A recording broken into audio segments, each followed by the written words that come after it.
願耶穌嘅光照耀你嘅心。今日嘅靈修係喺加拉太書第2章8到9節，經文係咁樣講嘅：那感動彼得，叫他為受割禮之人作使徒的，也感動我，叫我為外邦人作使徒。又知道所賜給我的恩典，那稱為教會柱石的雅各、基法、約翰，就向我和巴拿巴用右手行相交之禮，叫我們往外邦人那裏去，他們往受割禮的人那裏去。願神祝福聽佢說話嘅人。呢兩節經文嘅背景係喺保羅同彼得同工合作，佢哋又要分工嘅過程入面，佢哋就分咗一群人，係雅各、彼得、約翰，佢哋向呢啲受割禮嘅人去做事工傳福音。咁保羅同巴拿巴呢，佢哋就係往外邦人嗰度去。外邦人呢，就係未受割禮嘅人。咁佢哋提到一個詞語都幾有趣，相交之禮。好啦，我哋一聽諗住係咪同某種水果有關係？香蕉係一個屬靈嘅水果嚟嘅。哦，當然佢其實唔係水果。相交佢其實係講緊呢係互相交流嘅相交，而呢個相交呢，有彼此接納嘅意思。喺福音嘅工作入面呢，好奇妙嘅。我哋有好多唔同嘅教會，但我哋喺主入面相交，喺唔同嘅地區向住唔同嘅人群去傳福音。但喺天國入面，我哋傳嘅係同一個福音。回想返舊年，我哋喺灣區突然多咗5個新嘅教會，新嘅地點，嗰5個教會都係我哋所熟悉嘅牧師。就好似今日我哋經文所講嘅，大家係喺主入面同工，但需要分散喺唔同嘅地方，然後向住自己比較熟悉嘅人群去傳福音。其實我哋主恩之家一開始呢，係打算專注喺呢個國語嘅事工入面。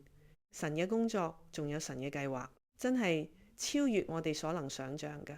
我哋主恩之家一路發展，喺舊年嘅8月，我哋開始有粵語嘅小組，然後亦都有粵語嘅事工慢慢展開。特別係我哋信主嘅人呢，其實佢哋都會講國語同粵語，本身亦都可以話廣東話。咁我亦都有呢個機會開始練習我嘅廣東話，呢個係好有意思嘅，因為原本唔係咁樣設想，但係當神將呢一群人帶到主恩之家嘅時候，我哋其實係要一齊咁樣牧養。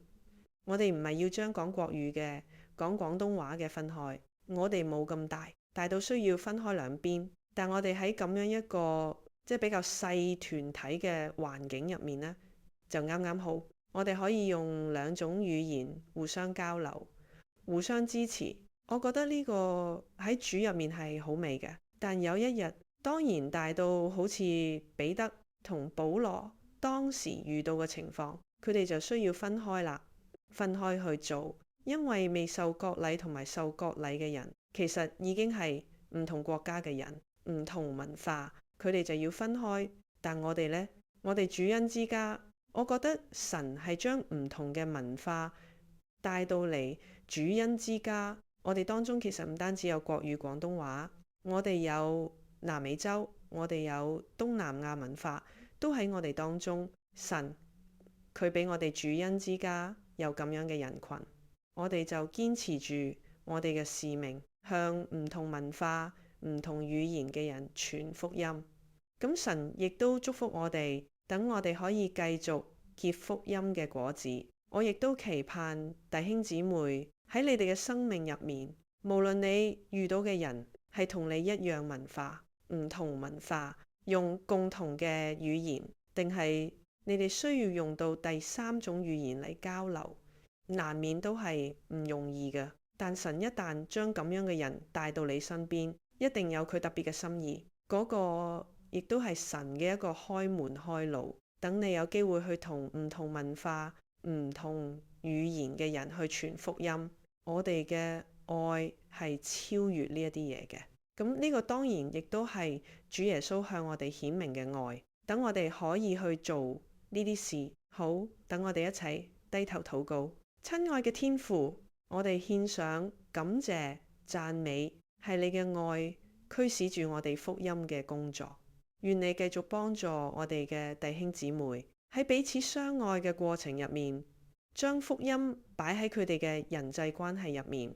等我哋無論行到去邊，向咩樣嘅人傳福音，都可以傳主耶穌嘅名。聽我哋同心合一嘅禱告，係奉耶穌嘅名，阿們。